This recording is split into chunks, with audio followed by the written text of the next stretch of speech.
गुरुजी जय सिया राम। जय सिया राम। बोलो गुरुजी बहन। भोपाल से आई थी, मन में दो सवाल लेके। एक तो आपने आपके नियमों में बांध दिया तो पूछ नहीं सकती, वो सवाल लेके वापस चली जाऊंगी खाली हाथ।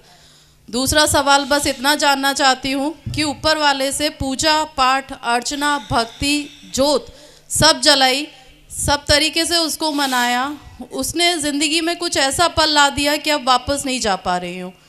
तो आप कुछ मार्गदर्शन दे पाएंगे कि ये सवाल भी लेकर वापस जाऊं? कैसा? पुनः पुनरावृत्ति कीजिए प्रश्न की। पहले वाले की या दूसरे वाले की? नहीं, दूसरे वाले की। पहले की तो दरबार में आई है, आपसे चतुर हम भी हैं। नहीं, चतुर वाली बात ही नहीं है। इसलिए पहले ही सबको रोक दिया था। नहीं तो सब अपने प्रश्न, सब अपने प्रश्न करेंगे। दरबार नहीं है, प्रश्नोत्तरी है। जी, मैं बस इतना जानना चाहती हूँ कि भगवान से बहुत लौ लगाई, पूजा अर्चना पाठ सब किया, माता रानी को अपना मतलब वो मेरी माता ही हैं ये मान के मैंने पूजा की, अखंड जोत जलाई, सब कुछ किया। ज़िंदगी में एक ऐसा मोड़ आ गया कि वापस उनकी तरफ मोड़ के जा नहीं पा रही हूँ और अपने फ़र्ज़ को ही भगवान मान लिया है और सब कुछ अपने परिवार को मान लिया है।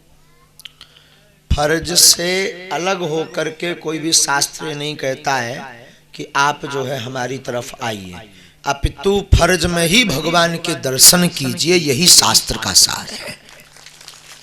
तो खिन्नता ना रखकर सब नरों में भगवान के दर्शन, और माँ में या कोई भी ऐसी माता है, वृद्ध है, कोई भी, उनमें अपने भगवती के दर्शन करिए, उस भाव से उनको उस रूप से भजिए।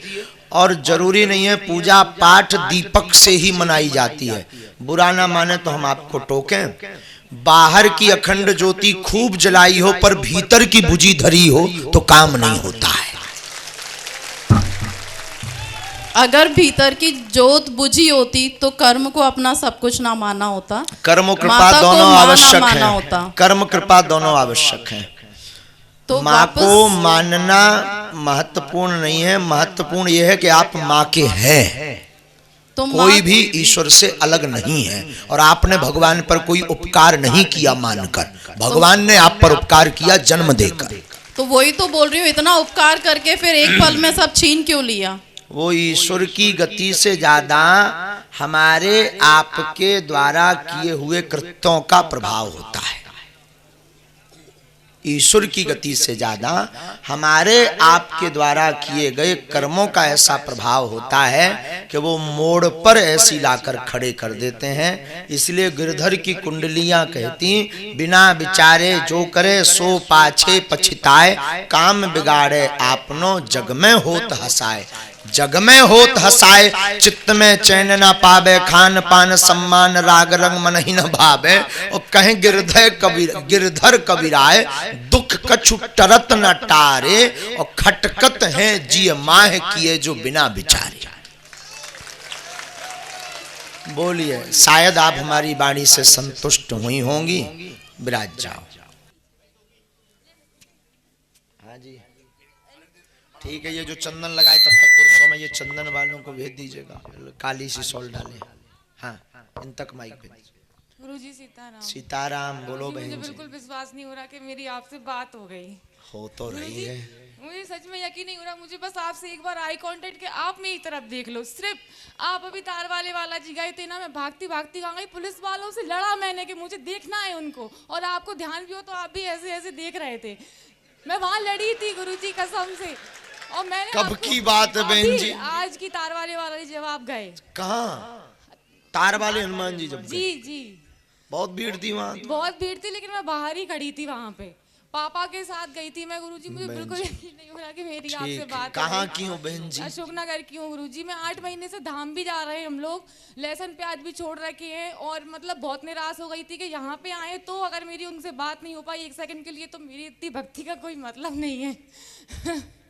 मतलब इतनी कमजोर श्रद्धा है? नहीं गुरुजी, कमजोर श्रद्धा नहीं है कि अगर हम बात ना करें तो आपकी श्रद्धा टूट गई, भगवान फेल हो गए। किस्मत से बात तो हो गई। अच्छा। मैं हनुमान जी से प्रार्थना करके आई थी कि बस आज मेरी बात हो जाए। आज्ञा करो बहन हमें। बस गुरुजी मुझे आपसे बात करनी थी। बोलो। कि मैं हमेशा बाकी कोई कुछ भी बोले, कैसा भी बोले, बस मैं आपसे जुड़ी रहूं और धाम से जुड़ी रहूं, लाइफ टाइम के लिए वहां जाती रहूं बस, और मुझे कुछ नहीं चाहिए। बस, और आपने मुझे देख लिया, मुझसे बात कर ली, और मेरी अर्जी कभी ना लगे, मुझे कुछ नहीं चाहिए, बस वाह! मेरी बात हो गई अब, और मुझे कुछ नहीं चाहिए।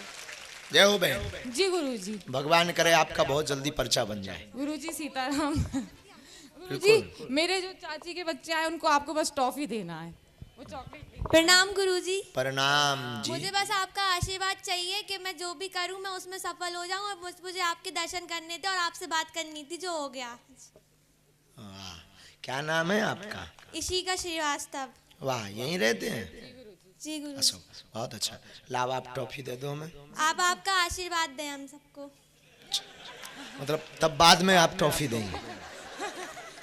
नहीं गुरुजी। अच्छा ठीक है, टॉफी आशीर्वाद। आपके लिए ये लाया है। हाँ हाँ, भेज दीजिए। आशीर्वाद है, पूरे परिवार पे कृपा रहे, बालाजी खूब दया करे। सीताराम गुरुजी। सीताराम बहन, जुग जुग जियो, जल्दी अर्जी लग जाए।